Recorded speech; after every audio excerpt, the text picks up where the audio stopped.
Yes, sir. Okay. So we have to complete the, you see the Khosla theory today, right? So let me share this slide so that we may have a discussion.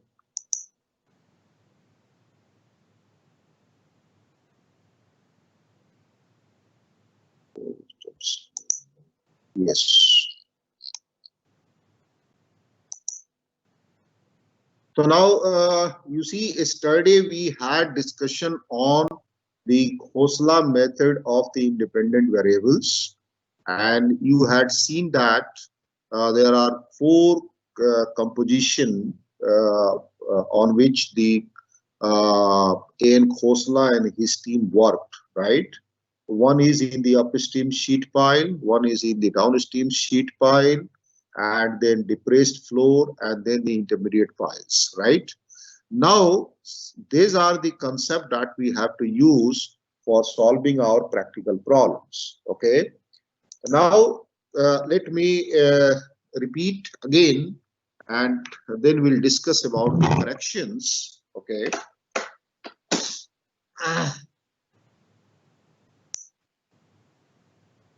So you had seen that our structure is not like this, is not like a thin surface that is having a, you see, having the some thickness. So let me draw a typical section of the hydraulic structure which is founded on the permeable soil. Okay, so here we have the upstream floor, then the crest length, then the sluice, sorry, glacis, then this is the stelling basin, and then this. And then we have to give some thickness here. Let us say the thickness of this one is like this. So this is the thickness of the floor, okay, right? Using the Khosla method, you can get uh, the pressure only at the nodal points. So you have, see here is the water level in the upstream, and in the worst condition we consider that there is no water in the downstream. But you have to check this one for the different condition. I will explain to you. And here you have in the upstream, you have the sheet pile or the cutoff. Here you have an intermediate sheet pile, and here you have a downstream sheet pile, right? And we are interested in this case to know the how much will be the uplift or how much will be the pressure at this nodal points, right? Okay, this nodal points, this nodal points. So that is our objective. And we had seen that, of course, in the previous lecture, we had discussed this part. Of course, directly we can't solve this problem. Reason behind that one is, first, the floor that is not thin floor. This is having, you see, thickness. And the thickness that may be up to order of 5 meter, 6 meter, 7 meter, like that. Okay. And second is the floor that is not a horizontal floor, right? We have the inclined floor also like this, okay? And the third one is here the sheet piles are not independent, right?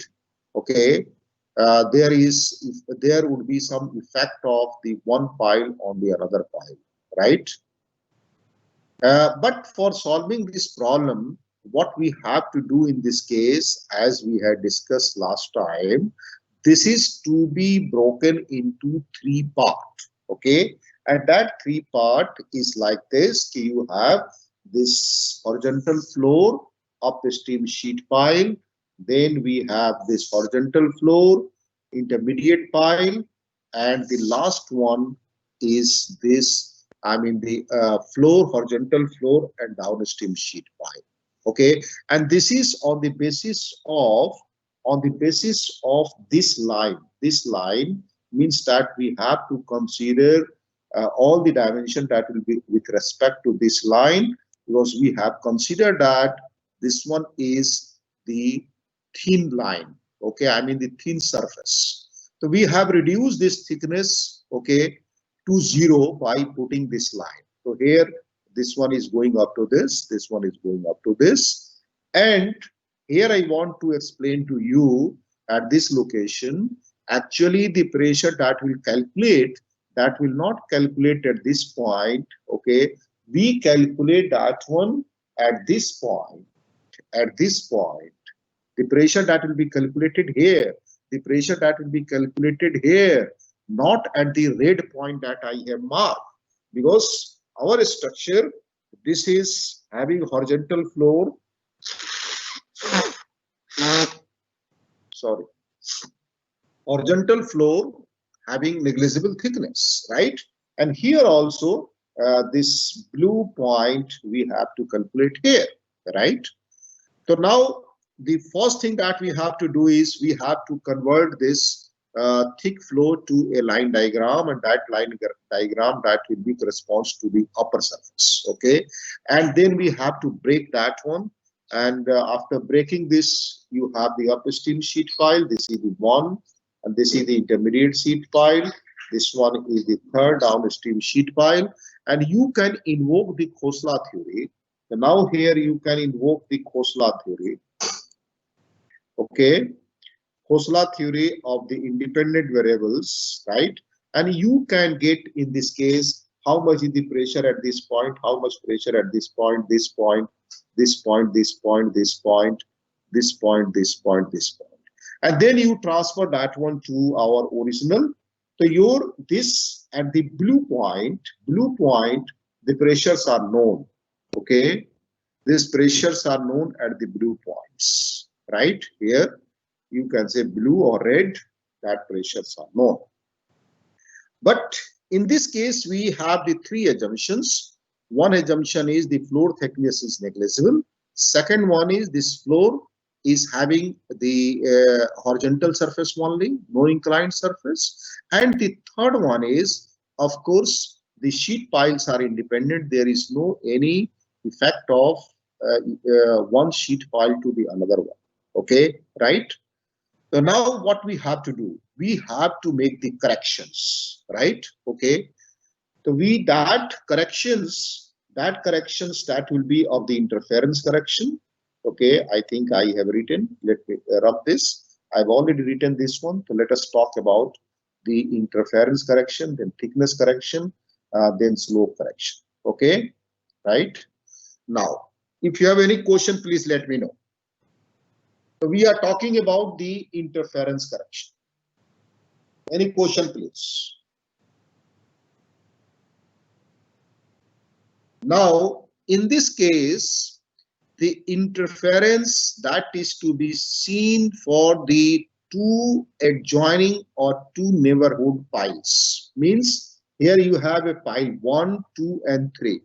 So you have to see the effect of this sheet pile 2 to sheet pile 1 and sheet pile 1 to sheet pile 2. Okay, right? You have not to see the interference effect of sheet pile 3 to 1 and 1 to 3, right? Likewise, you have to see the interference effect of the sheet pile 2 to 3 or 3 to 2, okay? Not 3 to 1. I think it is clear.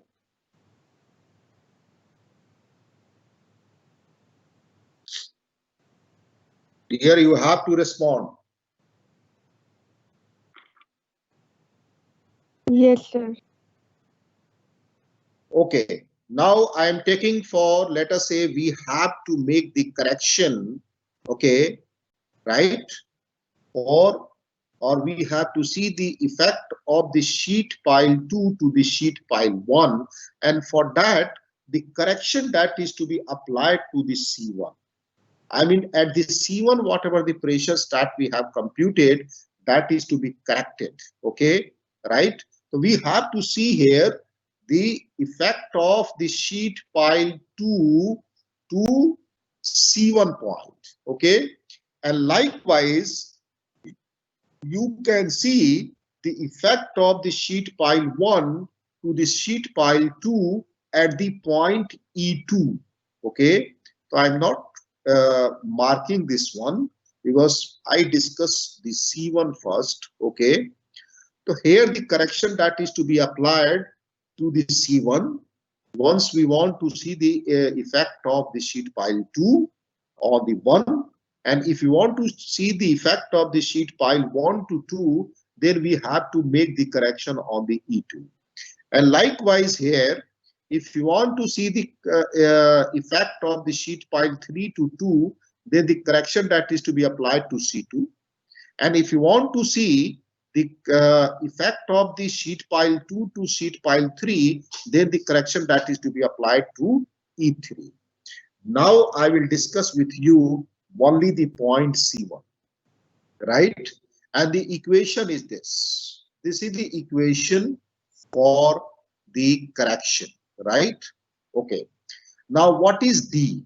D in this case is whatever the thickness that you have from the bottom of the thickness of this to the bottom of the sheet pile. I mean the next one, which effect you have to see. So this one is capital D, right? Okay. Now what is B1? B1 is the distance between these two piles. Okay, right? And what is D in this case? D is the depth of the sheet pile, but this depth of the sheet pile is from the bottom. I mean from the bottom of this, not from the top. Okay. So in this case, here this C1, we can get this correction C, and whatever this phi C1 you are getting, right? Here this C correction that will be added or this will be subtracted. Now here I want to explain to you, and I would like input from your side whether that correction that will be a positive correction or the negative correction.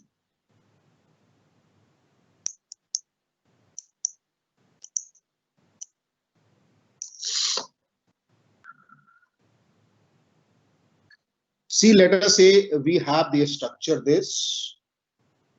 We have this structure. We have a sheet pile here. We have a sheet pile here. Okay. And we want to make the correction here, interference correction. At this point, I am writing this one as a E1 and this one, let us say you have a U1 here and this is E2.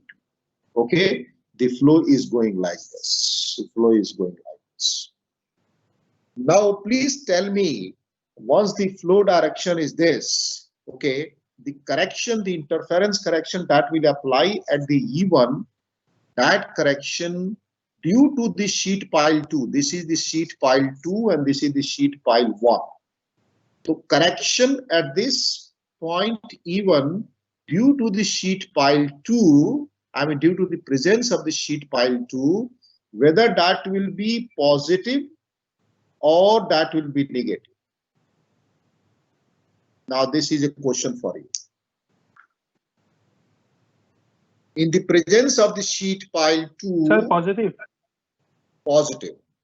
Any other response?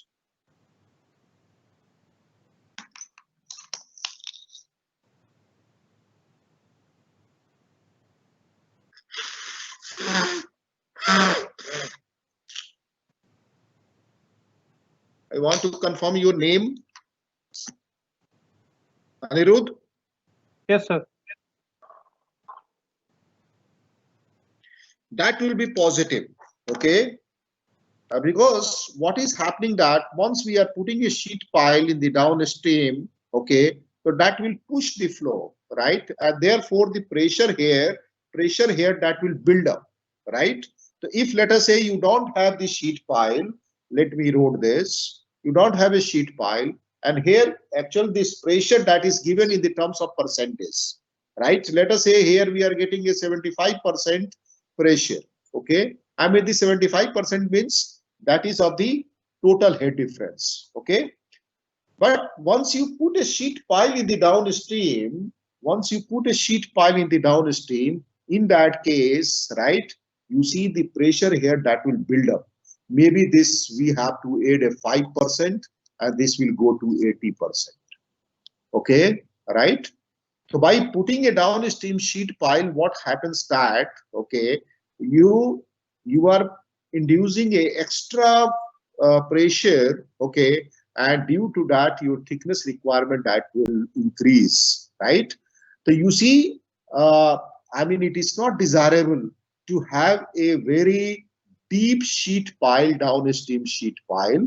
Of course, we have to discuss this requirement of the downstream sheet pile or the cutoff, because this is mandatory, but unnecessary. You see, you have not to provide a very deep sheet pile. Reason behind that one is by putting this one, okay, your pressure here that will increase, right? So here that will be positive, and at this point E2 that will be negative, okay, in the for the, I mean, in the respect of the sheet pile 1, okay. So that one you have to see. So the correction that you have seen here as far as the interference of the sheet pile is concerned. Now coming to the slope correction. So wherever the floor is having a sloping surface and that is having the nodal point, okay, that nodal point that is to be corrected. So if you see in this particular structure and see the point E1, C1, okay, the floor that is horizontal. So no correction for the slope that is required. Now coming to the point C2, E3 or C3. Here also the floor is horizontal. So no correction, slope correction is required. But here we have this point E2. Here the correction is required. The slope correction in this case that is provided like this. The correction C that is equal to BS by B1. BS means this is the horizontal length of the sloping surface. This is BS. Okay, right? And B1 is the distance between the two sheet piles, right? Okay, and multiplied by a correction factor, and that correction factor for the different slope, that correction factor that is given by the Gauss. So you can see here for the different slope, the correction factor, right? So here in this particular case, let us say the BS is 10 and B1 is, let us say, 30. So then this is coming out to be 1 by 3. And if let us say this is having a slope, this one is having slope 3:1. So this is 3.1. So 3.3 divided by 3 is coming out to be 1.1. So here correction that is coming out to be 1.1. Now the question here is, what would be the sign of this correction? Whether this will be positive or this will be negative.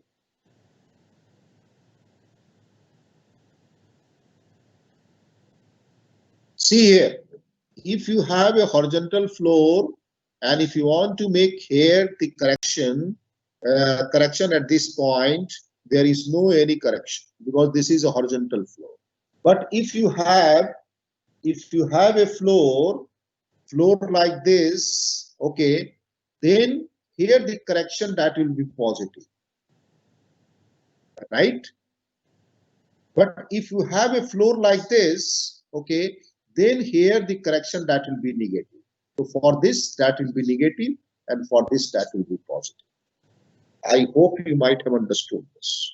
We have discussed this slope correction also. Yes? So why this sign convention?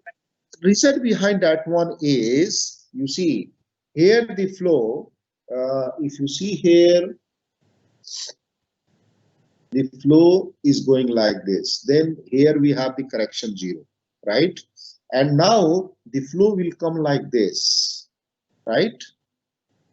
So once that will come like this, in that case, here the pressure that is likely to be more, okay, right?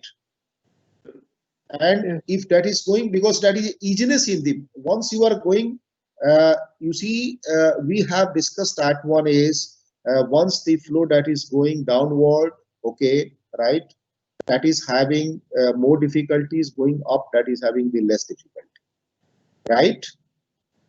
Yes. Then the last one is the slope thickness, right? Sorry, thickness of the floor, right? So what we have done is we have done this one for a here I'm drawing this one, and this one, this is the floor which is having a negligible thickness, and we have computed the pressure at this point, okay? But we have, this is the floor thickness, this one is the floor thickness, right? We have to compute the pressure at this point. We have to compute the pressure at this point. And of course, this point is known, right? So here is the thickness. This is having a floor thickness T, right? And you have some, let us say this is the depth from here to here is D, right? Then here this correction, that is just a linear interpolation, okay, right? So you have the pressure at this point, you have the pressure at this point, then you have to linearly you have to interpolate at this point and at this point. But what would be the sign of the correction? Okay, see the flow here, that is going like this. The flow actually is going like this, right?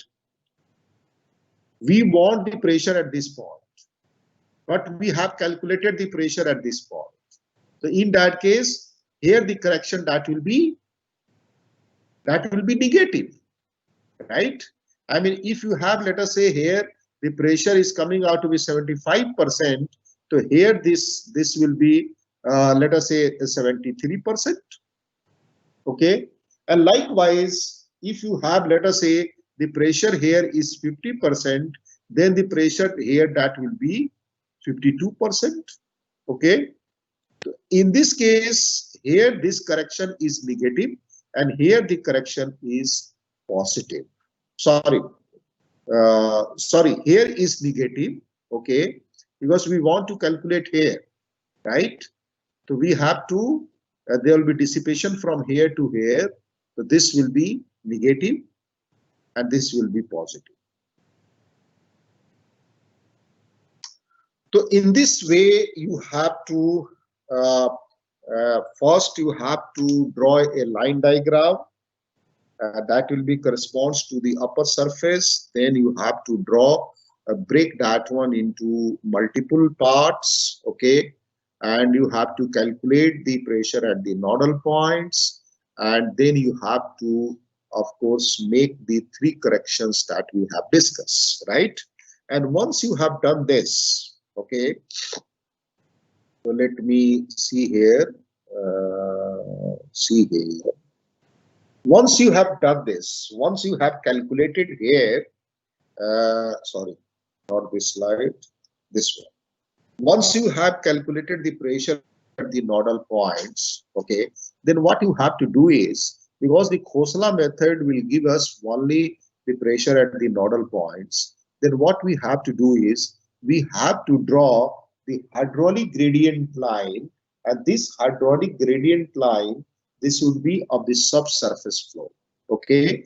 So here the flow that is starting from here, right? And this, since the flow is going like this, so here is a good amount of the dissipation of the energy. So our HGL line, let me use here, this HGL line that will drop, okay, right? And then here you know the pressure.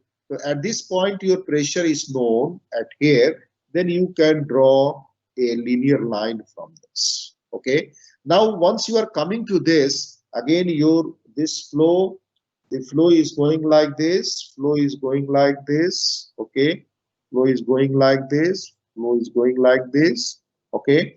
So here again, there would be the drop, right? And finally, that will go like this, here will be the drop, and finally that will touch this. So this is the HGL, hydraulic gradient line, for the subsurface flow. And this one you have to draw because you have to calculate the thickness of the floor. I think this one we had already discussed, right? If you have from here to here is H, okay, then here to here the thickness requirement, this thickness requirement that will be equal to hg minus 1. And if you are taking g is equal to 2.4, so this is h 1.4. This is just on the basis of the gravity, right? Okay, I mean, whatever the uplift that is acting, that is balanced by the weight of the concrete. So if you have any question, please let me know. HGL line you have to draw, otherwise you will not get the pressure at you see all the points. One thing that you have to see in this case is if you divide this one into two parts, this is the downstream, this one is the upstream. So in the upstream, if you have the force here in the from the downward, then you have the water force also from the upward. Okay, right? And the net force that is in the downward, because this one is always less than what force that we have in the downward direction. Okay, right? So what happens that, of course, here if you see from this uplift point of view, okay, negligible thickness of the float that is required, but practice is depending on the structure to provide a thickness of 0.5 meter to 1 meter. Okay, thickness in the upstream is also being provided because there is some movement of the machinery and all those things, right? Now tell me if you have any question out of this.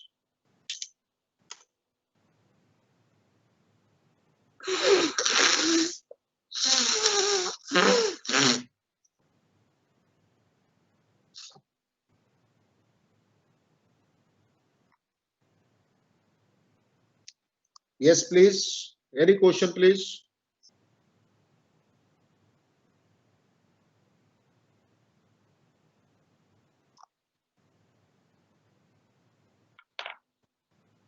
Anyhow, if you don't have any question, okay, then let us talk about why this downstream sheet pile that is required. I mean, this is mandatory. Okay, and for that we have to discuss the exit gradient. Okay, so we have discussed this part, right? So I have written this one here, or maybe I can write somewhere else. Or let me explain here. I think you can understand this, right? So here I've explained through, let us say you have a horizontal floor and here you have the heading of the water by H. Okay, then what happens that the water subsurface water flow that will pass through this, right? Now in this case, let us take an element of the soil. So I have taken here an element of the soil which is having a length of delta x and having the area of this one is delta A, right? Now let us calculate the forces that is acting on this. Okay, so pressure force that is acting here, this is, if we consider this one as a P, then the pressure force that will act here, that will be P plus delta P by del X, delta X into del X, right? So that is the pressure force that will act. And of course, we have to multiply with the area delta A, okay, right, to get in the terms of the force. In addition to that, you see, this is having a mass, and of course, this one is saturated. So we have the weight of this one is Ws, okay, right? And if this, the flow, if that flow that will move, okay, in that case, the force that will act in the opposite direction, and that force in this case is saying that is the FD, that is the force, seepace force which is acting. Okay. Now, once this element is horizontal, right? Okay, then the Ws that is in the vertical direction, no issue at all. Okay, so what is to be done in this case is once we write the force equation, in that case the FD that will be equal to the difference of these two into the delta A. Okay, So FD, the seepage force, that will be equal to the difference, so minus del P by del X into delta X and delta A. Why this is minus? Reason behind that one is the pressure that is go on reducing once the flow that is going in the downstream, right? So virtually minus delta Px is a positive term, okay? The seepage force per unit volume, that will be minus delta P by delta X. And P is equal to gamma, this P is equal to gamma H, or let us say gamma W, okay? So this will be minus gamma W delta H by del X. Now here this gradient is delta H by del X, okay? And the force, the seepage force per unit volume is coming out to be this, right? Now, see, at this location, there is no issue. And if you consider, let us say, an element at this location, okay, so pressure force that is acting in this direction, and the Ws is acting in this direction. Okay, so this is P plus delta P by delta X. So here, that is also not a big problem, okay? But if you consider an element here, at the exit, okay, right? So in that case, your pressure force is acting in this direction, okay, and your submerged weight is also acting in this opposite direction of this. So that is acting in the opposite direction, Ws, okay. So now if this seepage force, of course, that is coming out to be delta P by delta X. So if this is equal to this, okay, I mean, if this force that becomes equal to this delta H by delta X, you can say X or the S in this direction, whatever is, okay, and gamma W of this. So once this become equal to this, in that case, the soil particles from here, that will come out, okay. And once this soil particle will come out, then the adjoining soil particles that will also dislodge from here, and that will go out, okay. And in this way, what happens that you will get a cavity that will develop, and that will move from the downstream to the upstream, right? And what happens that your flow, okay, your flow that will start flowing through this, and this one is so called the piping action. Right? And your structure, this structure, that will fail. So this piping action that is to be avoided, and that starts from the downstream, okay. So once you have this Ws equal to, okay, or less than this one, in that case, the dislodging that will start. And let us see what is the critical condition here. So here Ws is equal to minus delta W by del H by del X, okay. And what is the unit weight of this submerged soil, okay. So that is equal to gamma W G minus 1, and this one N is the porosity, right? Okay. So finally, this is coming out to be 1 minus N, 1 minus G. And for a sandy and silty soil, the porosity is about 40%. Okay. So if you take 0.4 and if you take G 2.4, then this is coming out to be 1. Means that at this location, the critical shear state del H by del X is coming out to be about 1. Okay, is coming out to be unity, right? We have to design the structure in such a way that this delta H by del X, which one we are saying as an exit gradient, okay, that should not be close to 1. If that will close to 1, in that case, the piping action that will take place. Please let me know if you have any questions.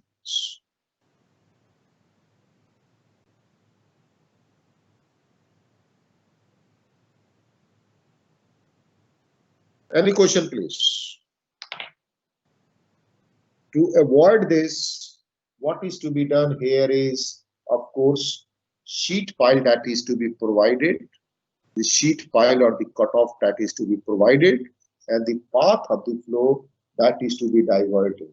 Okay, the flow that was going like this, now that will go like this.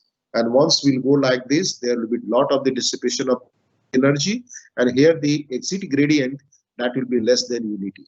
Okay, right? Now the question is how we can calculate the exit gradient. So of course, exit gradient you can calculate on the basis of the Laplace equation. I mean, by the solution of the Laplace equation, you can get it. Okay, and for the exit gradient, an equation is also given by the Khosla. So you can see this equation. So if you have, let us say, this is the head. This one is the head here. This head is H, right? And this one is total length of the floor is B, and downstream depth of the sheet pile is D. In that case, you have to calculate alpha. Alpha is equal to B by D. Then lambda 1 plus alpha square by 2. And then the exit gradient that will be equal to this. This is the exit gradient. H by D 1 by pi under root lambda.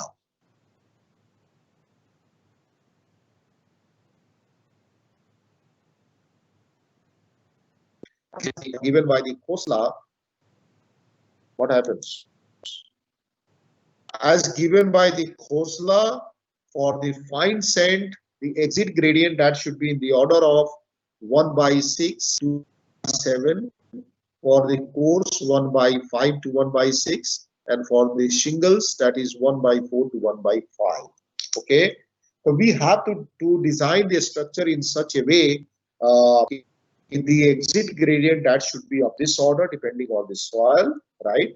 So virtually the downstream sheet pile, we'll discuss this one also in detail once we'll discuss the scour in the downstream.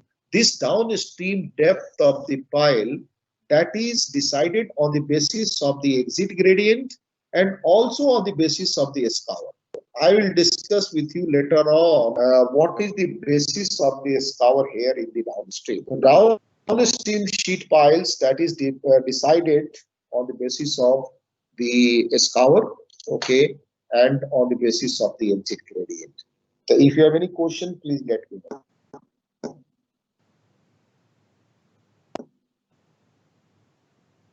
This is a very interesting subject. I don't know of your interest.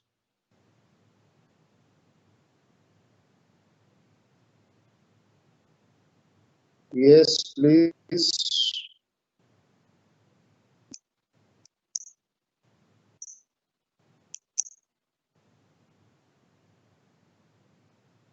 I'm not getting your voice.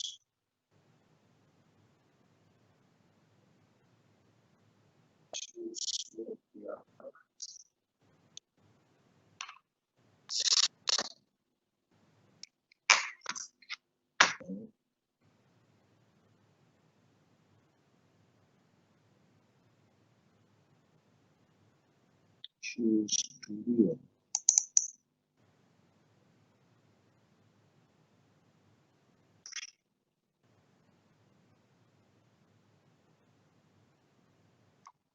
I'm not getting your voice.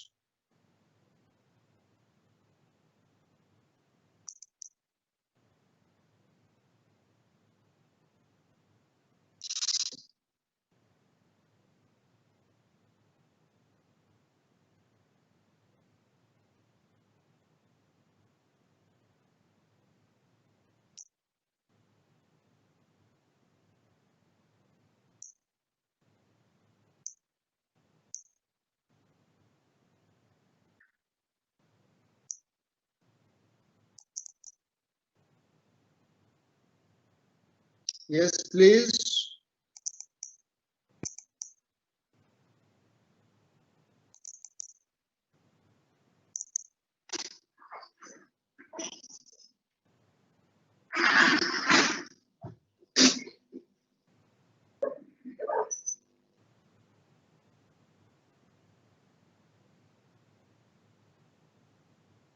Nobody is responding.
Ankita Gupta,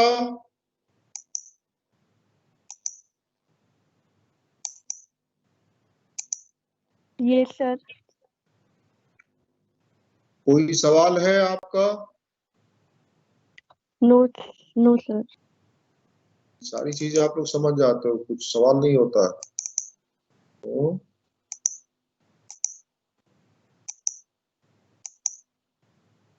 ये Excel sheet आप लोग देख रहे हैं?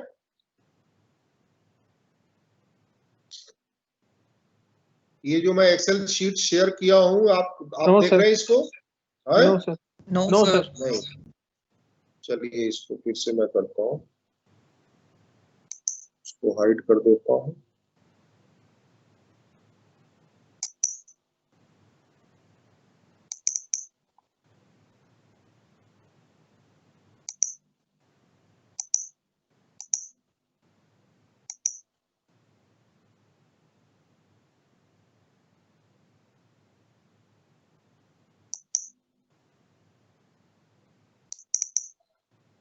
अब दिख रहा है? No, sir. फाइल दिख रहा है। नहीं, ये एक्सेल शीट नहीं दिख रही है? नहीं। Folder दिख रहा है सर। फोल्डर दिख रहा है तो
हाँ बताइए, दिख रहा है? No, sir. ये रिपोर्ट नहीं दिख रही है? नहीं सर, वो टीम्स का विंडो दिख रहा है। क्या हो रहा है?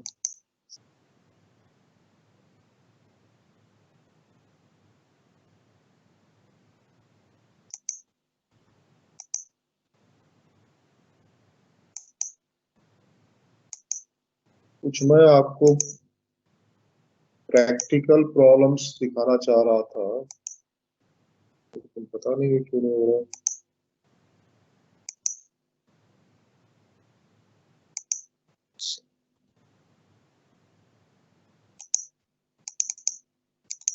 शेयर नहीं हो रहा।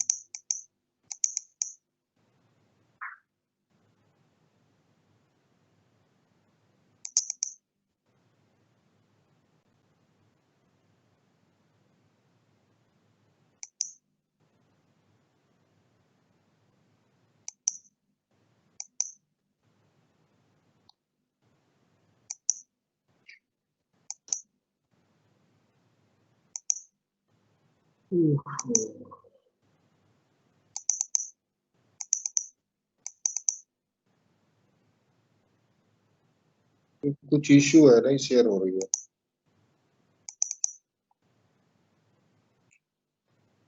दिखा आपको? No sir. तो फिर इसको, अब टाइम भी खत्म हो गया। चलिए मैं आपको नेक्स्ट क्लास में बता दूंगा। एक CPW एक सॉफ्टवेयर है ना, जियो स्लोप का। आप, आई डोंट नो आपने सुना है कि नहीं।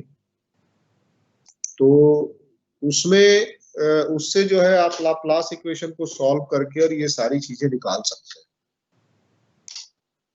तो न्यूमेरिकली भी आप इसको कर सकते हैं, अपना प्रोग्राम भी लिख सकते हैं जो लाप्लास इक्वेशन को सॉल्व करना है विद सम बाउंड्री कंडीशंस।